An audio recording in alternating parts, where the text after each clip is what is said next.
오늘은 앵콜의 하나님 두 번째 시간입니다. 하나님의 업그레이드라는 제목으로 하나님 말씀을 전하겠습니다. 지난주 말씀을 통하여서 하나님은 반복을 좋아하시고 그 반복이 바로 우리를 포기하지 아니하시는 그 하나님의 사랑의 증거라는 것, 우리에게 늘 새로운 기회를 주시는 하나님이심을 우리가 함께 살펴보았는데요. 그런데 우리의 실제 생활에서 이런 실수, 실패들이 계속 반복되면요, 이게 극복하는 것이 쉬운 일은 아닙니다.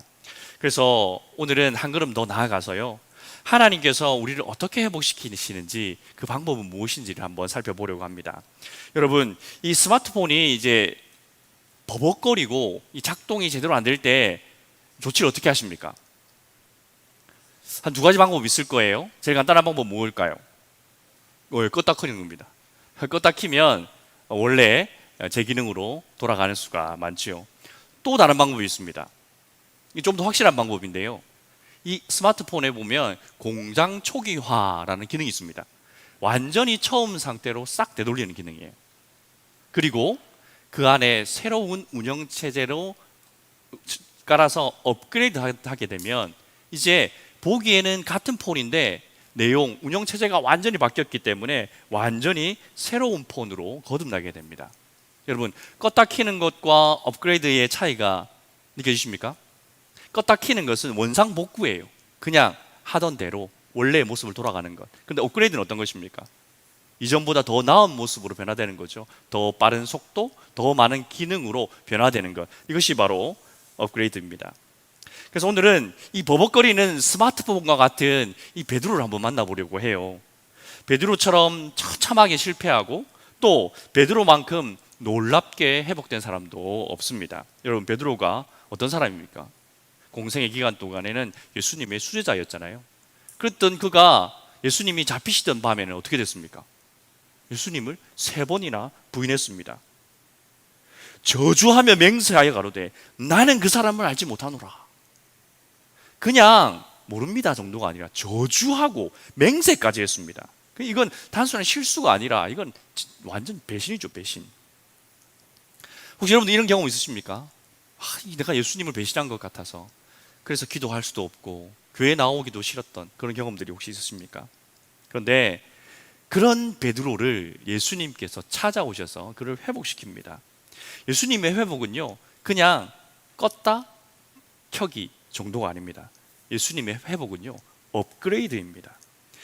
예수님은 우리를 이전 상태로 되돌리는 것이 아니라 우리의 실패를 통하여서 오히려 더 강한, 굳은 믿음의 사람으로 업그레이드를 시켜주시는 분이십니다. 그래서 오늘은 베드로를 회복시키는 그 과정을 통하여서 실패한 우리가 어떻게 회복되고 우리가 어떻게 하나님 앞에서 업그레이드 되는지를 살펴보려고 합니다. 첫 번째 내지는요, 실패는 끝이 아니라 새로운 시작입니다. 여러분, 이 베드로가 실패한 이유가 무언 것 같습니까? 용기가 부족해서? 예수님을 향한 사랑이 부족해서? 아닙니다. 예수님을 잡기 위해 군병들이 왔을 때에 칼을 뽑아서 대적했던 사람 누굽니까? 베드로 하나밖에 없었어요. 베드로가 용기가 없고 예수님을 향한 사랑이 없었다면 그렇게 할 수 있었을까요? 그렇게 하지 못했을 것입니다. 그러면 이 베드로의 진짜 문제는 도대체 무엇일까요? 베드로의 가장 큰 문제는 바로 자기 과신입니다. 자기 자신을 너무 믿었던 거예요.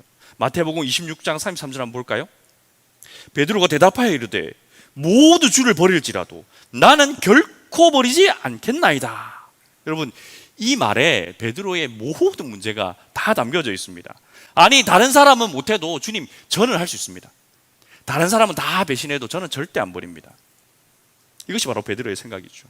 더 심각한 것은요, 그 뒤에 나온 35절 말씀인데요, 내가 주와 함께 죽을지언정 주를 부인하지 않겠나이다 라고 호흡 장담까지 했습니다.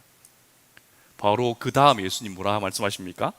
34절인데요, 예수께서 이르시되 내가 진실로 내게 이르노니 오늘 밤 달기 울기 전에 내가 3번 나를 부인하리라. 베드로는 자기 자신을 스스로 잘 몰랐어요. 어떤 사람인지, 어떤 상태에 있는지. 근데 예수님은 베드로에 대해서 너무 잘 알고 계셨죠. 베드로 자신을 과대평가하고 있었지만 예수님은 베드로가 어떤 상태인지 어떤 사람인지 너무나도 잘 알고 있었던 것입니다. 베드로의 문제는 그가 무엇을 의지하고 있었느냐라는 것입니다. 베드로는 하나님의 은혜를 의지한 것이 아니라 자기 자신, 자기의 의지, 자기의 능력, 자기의 경험들을 의지하고 있었습니다. 그래서 그가 실수하고 실패할 수밖에 없었던 것이죠. 여러분, 이런 생각이 신앙생활에서 너무너무 위험합니다. 우리의 의지가 아무리 강하다고 해도 그 의지가 언젠가는 꺾일 수밖에 없고요. 우리의 감정은요, 사건에 따라서 시간에 따라서 기복이 있습니다. 우리의 결심 언제든지 무너질 수 있는 거지 않습니까?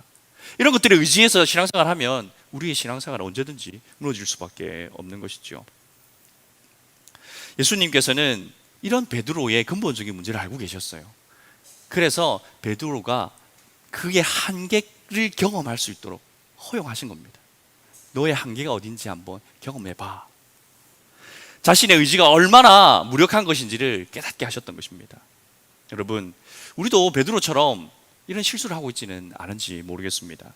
우리도 우리 자신을 너무 과신하고 있지는 않은지 늘 살펴야 합니다. 저는 다른 사람 다릅니다. 저는 실수하거나 실패하지 않습니다. 또는 자신의 경험에 의존해서 제가 신앙 경력이 얼만데요. 저는 그런 거 없습니다. 또 자기 지식에 의존하기도 하죠. 제가 사역 훈련까지 받고 훈련을 몽땅 받은 사람입니다. 제가 성경을 얼마나 많이 하는데요. 근데 여러분, 이 지식도요, 우리를 끝까지 버티지 못하게 합니다. 하나님을 의지하지 않으면, 하나님의 은혜를 의지하지 않으면 결국 베드로처럼 되는 거예요. 결정적인 순간에 가서 예수님을 배신하고 배반하는 그러한 삶을 살 수밖에 없습니다. 우리도 넘어지고 실패하고, 그래서 그런 자신을 보면서 너무너무 실망하는 거예요. 내가 이 정도밖에 안 되었단 말인가? 라고 실망할 수밖에 없습니다. 예수님은 우리가 왜 실패하는지 그 근본 원인을 너무나도 잘 알고 계세요. 그래서 하나님은 우리가 알지 못하는 사이에, 나도 내가 무엇을 의지하고 있는지 잘 알지 못할 때에도 예수님은 내가 무엇을 의지하고 있는지 다 알고 계십니다. 그래서 때로는 예수님께서 그것을 깨닫게 하시기 위해서 우리가 의지하는 것들을 뺏어가시기도 하시고 무너뜨리시기도 하십니다. 우리의 자신감을 무너뜨리셔서 우리가 얼마나 의지가 박약한 존재인지 알게 하시고요. 때로는 경제적인 어려움을 허락하셔서 물질을 의지하는 것도 이거 소용이 없구나 깨닫게 하시기도 하고, 깨어진 관계를 통하여서 사람 의지할 거 못 되는구나 라는 것을 깨닫게도 하시죠. 하나님께서 우리 안에 우리가 잘못 의지하고 있는 것들이 무엇인지를 깨닫게 하시기 위해서 때로는 이렇게 우리에게 이런 것들을 무너뜨리시고 또 실패하게 하심으로써 진짜 의지해야 될 것이 무엇인지를 우리에게 가르쳐 주시는 것이죠. 그래서 지금 여러분들, 우리가 경험하고 있는 그 수많은 어려움들, 고난들, 실패들, 실수들, 그런 것들은 하나님께서 나를 업그레이드 시키기 위한 첫 번째 단계일 수 있습니다. 그러니까 계속해서 어려움이 오고 계속해서 환경이 내가 바라는 대로 풀리지 않는다고 해서 원망하거나 슬퍼하거나 노여워하거나 짜증낼 것이 아니라 하나님께서 내가 진짜로 의지해야 될 것이 무엇인지를 보여주시기 위함인가? 이 사건들을 통해서 나는 지금 뭘 의지하고 있는 거지? 라는 것을 깨닫게 하시는 그런 과정이라는 것, 인생 업그레이드를 시키시기 위한 하나님의 시작이구나 라고 우리는 받아들여야 하는 것이죠. 이렇게 하나님께서는 우리의 실수를 통하여서 또는 우리의 실패를 통하여서 또는 고난을 통하여서 우리가 의지하고 있는 것들이 무엇인지 정확하게 경험하게 하시고 또 진단을 내리십니다. 베드로도 그렇게 진단을 받은 거예요. 네가 의지하고 있던 것들 결정적인 순간에 가보니까 아무 소용없지? 예수님께서 경험하게 하신 겁니다. 그러면 이제 예수님은 베드로를 어떻게 회복시키는지 그것을 한번 살펴보겠습니다. 두 번째 대지는요, 예수님의 말씀 테라피입니다. 테라피 아시죠? 테라피, 치료, 회복. 화나셨어요? 테라피입니다. 네. 베드로의 실패의 원인을 정확하게 아시는 예수님께서 어떻게 회복시키는지 한번 살펴보겠습니다. 디베랴 바닷가에서 이 베드로가 예수님을 만나기 전에 뭐 한 줄 아십니까? 나는 물고기 잡으러 가겠노라 해가지고 그 밤에 고기 잡으러 갔습니다. 바다로 갔죠. 그날 밤에 고기 잡았을까요? 못 잡았을까요?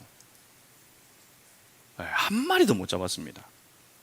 이건 그들의 전직이 어부였잖아요. 예수님 쫓아다니느라고, 예수님 모시느라고 3년 동안 그 어부 생활을 못했지만 평생 어부로 살아왔던 사람들인데, 그 분야에 있어서는 내가 전문가라고 생각했는데 한 마리도 못 잡았던 겁니다. 그렇게 고생을 하다가 새벽 무렵에 익숙한 목소리가 들립니다. 배 오른쪽에 그물을 던져. 그 그물을 던졌더니 어떤 일이 일어납니까? 그물이 찢어질 만큼 많은 고기가 잡히는 기적이 일어났습니다.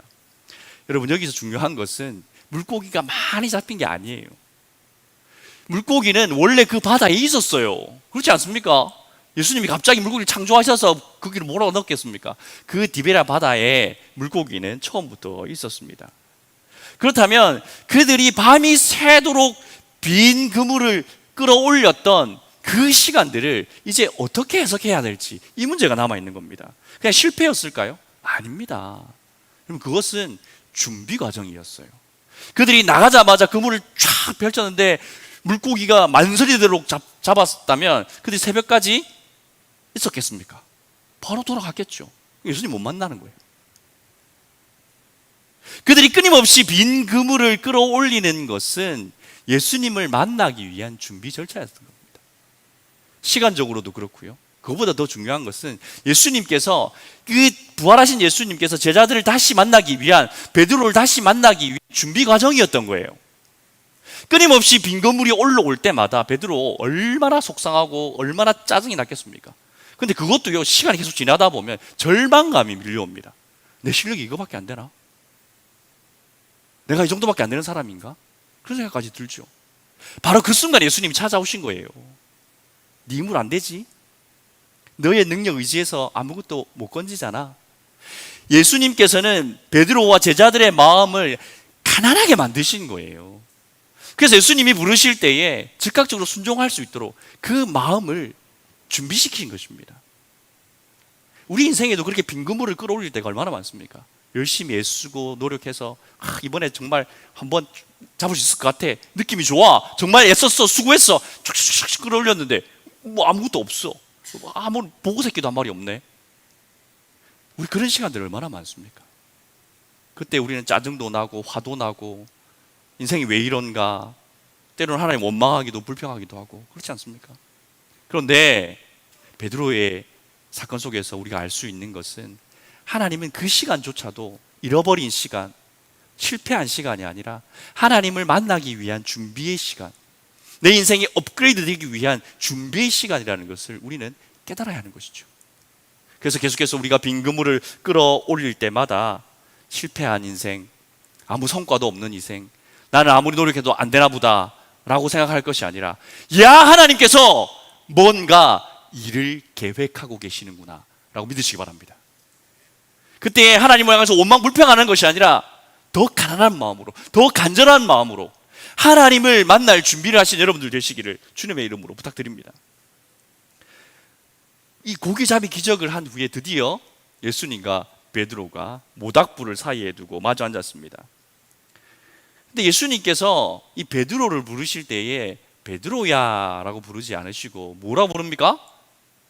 시몬아 라고 부릅니다. 요한복음 21장 15절이죠. 요한의 아들 시몬아, 내가 이 사람들보다 나를 더 사랑하느냐. 예수님께서는 의도적으로 베드로를 베드로라 부르지 않고 시몬이라고 부르고 있습니다. 베드로가 무슨 뜻입니까? 반석이지 않습니까? 이거 예수님이 베드로에게 주신 이름이에요. 내가 너를 반석과 같이 세우겠다라는 그런 의미로요. 그런데 예수님이 친히 지어주신 그 이름을 내버려 두시고 그의 부모가 지어주었던 시몬이라는 이름을 부르고 있습니다. 이것은 예수님의 의도라고 저는 생각합니다. 왜냐하면 베드로가 베드로라는 정체성이 완전히 무너졌기 때문입니다. 반석 같은 사람이 될 줄 알고 그렇게 기대했었는데 실제로는 모래처럼 흔들리는 그러한 인생이 되어버렸기 때문에 예수님께서 베드로를 베드로라 부르지 않으시고 시몬이라고 부르십니다. 그런데 여러분, 이것이 예수님이 베드로를 디스한 게 아니에요. 이것은 예수님이 베드로를 공장 초기화 하신 것입니다. 원래 그는 시몬이었잖아요. 원래 상태로 부르신 것입니다. 베드로가 자기 과신이라는 그 오작동으로 말미암아서 그의 인생이 꼬이고 버벅거리고 다 무너지고 오작동을 일으키고 있을 때에 예수님께서 그 베드로의 인생을 다시 공장 초기화 리셋시키는 과정인 것입니다. 그래서 베드로는 내가 내 힘으로 내가 어떻게 주님께서 나를 반석이라고 하셨으니까 내가 반석 같은 삶을 한번 살아봐야지, 그렇게 호언장담하며 자신감 넘쳤던 그 베드로, 자기의 의지와 노력으로 쌓았던 그 반석이 와르르 무너졌다라는 것을 그의 호칭을 통하여서 예수님이 깨닫게 하시는 거예요. 시몬아 라고 부르실 때에 나의 정체성이 이제 새롭게 되는구나, 원위치로 돌아갔구나 라는 것을 깨달을 수 있었던 것이죠. 그렇게 시몬이라고 부르면서 베드로의 정체성을 초기화시킨 이후에 이제 세 번의 질문을 통하여서 예수님이 베드로를 이제 회복시켜 가십니다. 첫 번째 질문 보실까요? 시몬아, 내가 이 사람들보다 나를 더 사랑하느냐? 여기에서 우리가 주목해야 될 것은 이 사람들보다 네가 나를 더 사랑하느냐라고 묻습니다. 여러분, 베드로가 전에 뭐라고 말했습니까? 다른 사람들은 다 주님을 부인한다 할지라도 저는 부인하지 않겠습니다. 이게 무슨 뜻입니까? 예수님, 저는 다른 제자들이랑 달라요. 저는 급이 다릅니다. 수제자 아닙니까 제가? 저는 예수님을 다른 제자들보다 더 사랑하고요, 더 충성할 거예요 라고 호언장담했던 것입니다. 그런데 예수님께서 첫 번째 질문을 통하여서 네가 다른 사람들보다 나를 더 사랑하느냐라고 물으신 때에 그 의도는 무엇이냐면, 베드로야, 네가 정말로 다른 사람들보다 나를 더 사랑한다고 고백했는데 그거 진짜 사랑 맞아?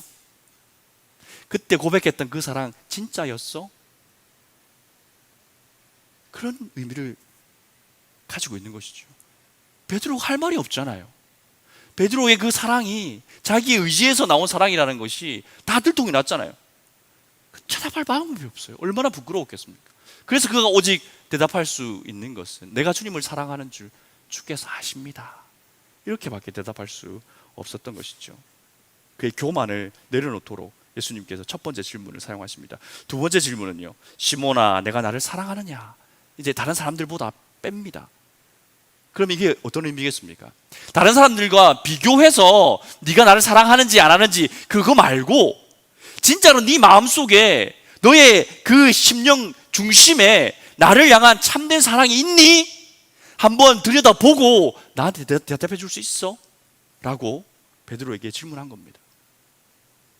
다른 사람들과 비교, 예수님께 더 잘 보이기 위해서, 돋보이기 위해서 하던 그런 외식적인 사랑이 아니라 정말로 네 마음 가운데 나를 향한 참된 사랑이 있니? 라고 예수님이 질문하신 거예요. 여기도 어떻게 베드로가 제대로 대답할 수 있겠습니까? 내가 주님을 사랑하는 줄 주님께서 아십니다 라고 대답할 수 없는 것이죠. 세 번째 질문은 뭡니까? 시몬아, 내가 나를 사랑하느냐? 같은 질문처럼 보이지만 이런 설교 많이 들으셨겠죠? 그 단어가 달라집니다.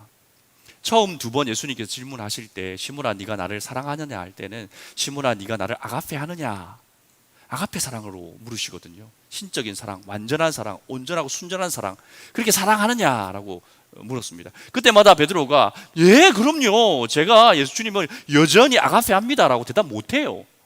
뭐라고 대답합니까? 예, 제가 주님을 사랑하는 줄, 필레오 하는 줄 주님께서 아시지 않습니까? 이 필레오는 인간적인 사랑, 우정 같은 거예요. 급이 떨어지는 사랑. 근데 예수님께서 세 번째 질문하실 때는 시몬아, 네가 나를 아가페 하느냐 물어보시지 아니하시고 시몬아, 네가 나를 필레오 하느냐라고 물어보십니다. 이게 무슨 의미겠습니까?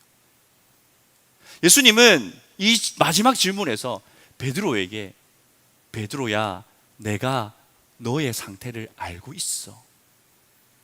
네가 나를 향한 사랑이 참되고 온전하고 순전하지 못하다는 것, 그래서 아가페라고 대답하지 못하고 필레오라고 곱게 대답할 수 없는 그 마음을 내가 안단다.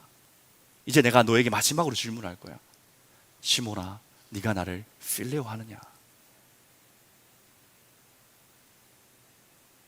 베드로의 마음이 얼마나 감동적이었을까요? 예수님이 내 마음을 다 아시고 내가 더 이상 호언장담하지 못한다는 그런 상태를 아시는 그 주님께서 나의 수준에 맞추어서 네가 나를 사랑하느냐 라고 질문해 주시니 이제 베드로는 완전히 새로운 사람으로 거듭나게 되는 것입니다. 나를 속속들이다 하시는 그 주님 앞에 더 이상 감출 것도, 더 이상 자랑할 것도, 더 과시할 것도 없는 거예요. 내가 주님을 사랑하는 줄 주님께서 아십니다 라고 베드로가 이제 고백하게 되는 것이죠. 베드로는 자신을 증명하거나 또는 자신을 과시하려는 것을 모두 다 내려놓고 이제 모든 것은 오직 주님의 은혜로 말미암습니다 라고 고백하는 겸손한 사람, 그래서 완전히 새로운 정체성으로 업그레이드 된, 세 번의 질문을 통해서 업그레이드 되는 것이죠. 여러분, 예수님은 우리에게도요 이런 동일하거나 비슷한 과정을 허락하십니다. 우리가 의지했던 그 모든 것들을 내려놓도록 때로는 우리의 실패를 사용하십니다.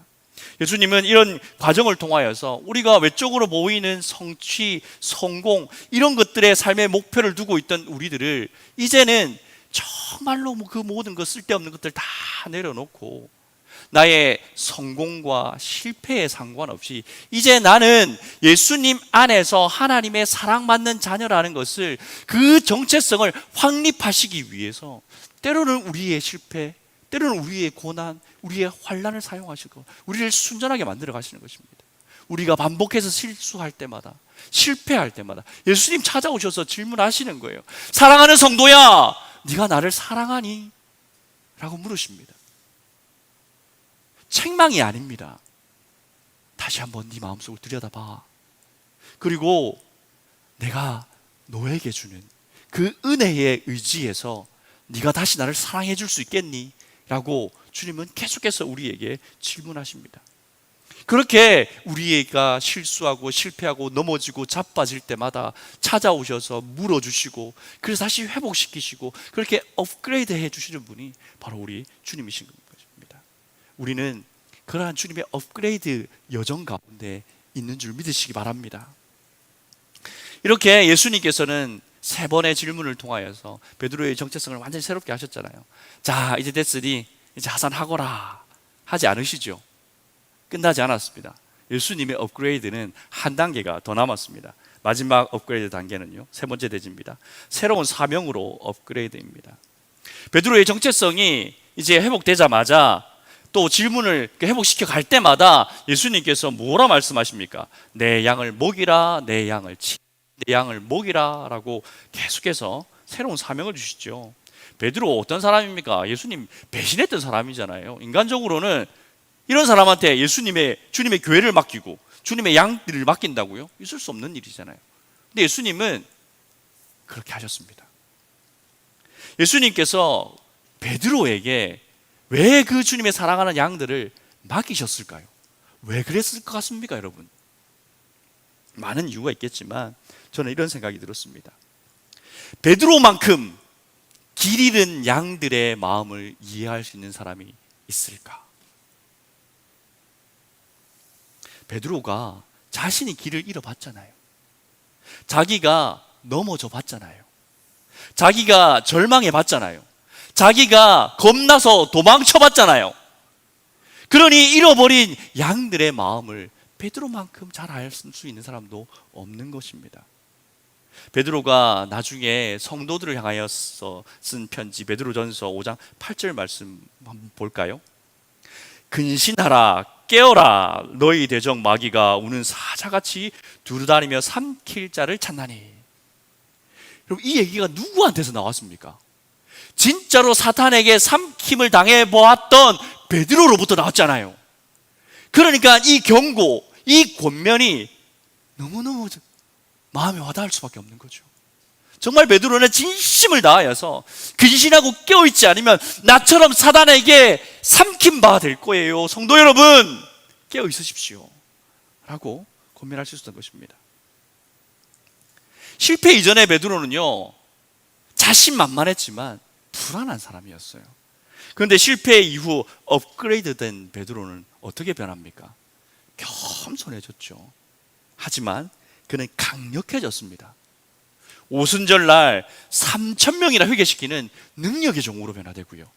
사내들인이라는 그 엄중한 공의 앞에서도 사람보다 하나님께 순종하는 것이 마땅하니라 라고 선포하는 용감한 사람이 되었습니다.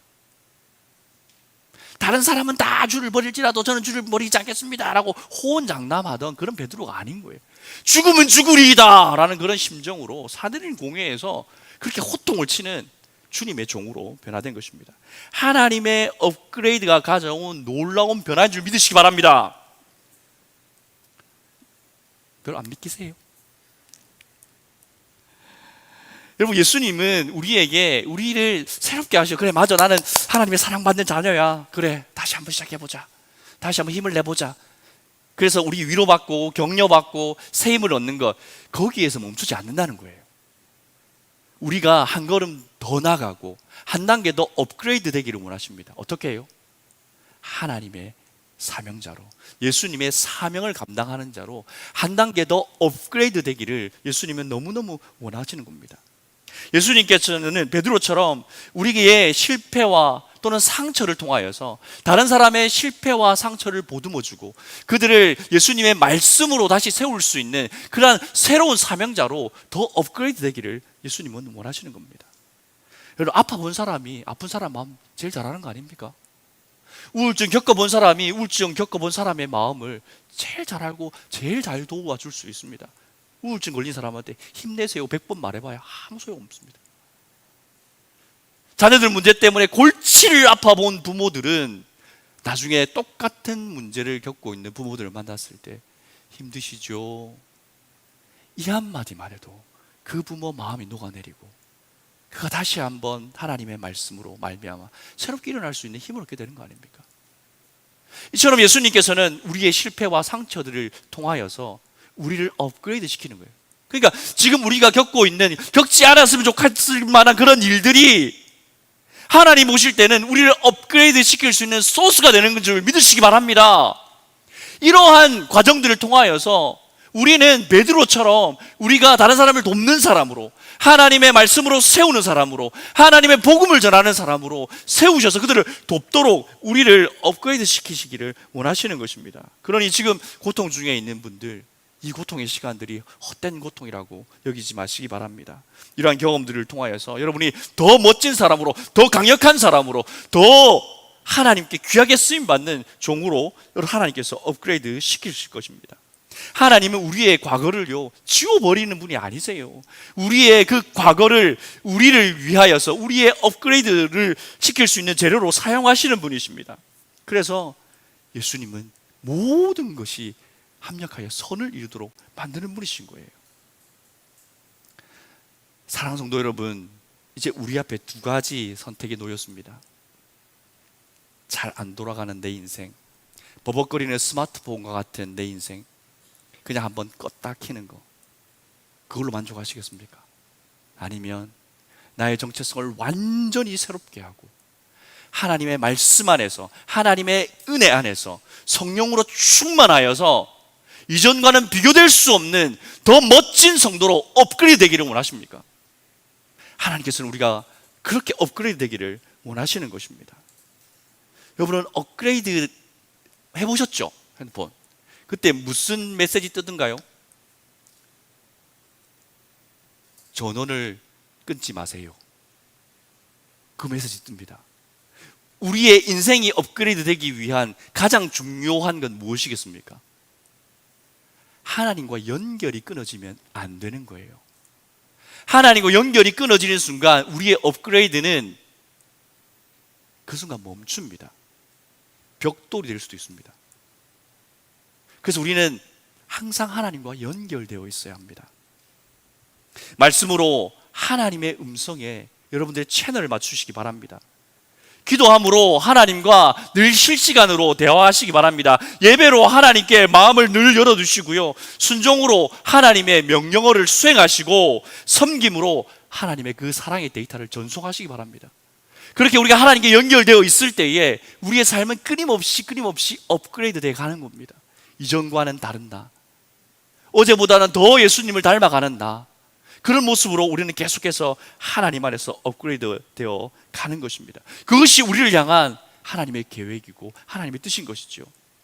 사랑하는 성도 여러분, 하나님께서 오늘도 우리의 이 금요기도의 자리를 불러주셔서 우리의 삶을 향하여서 하나님께서 앵콜을 외치고 계신 줄 믿으시기 바랍니다.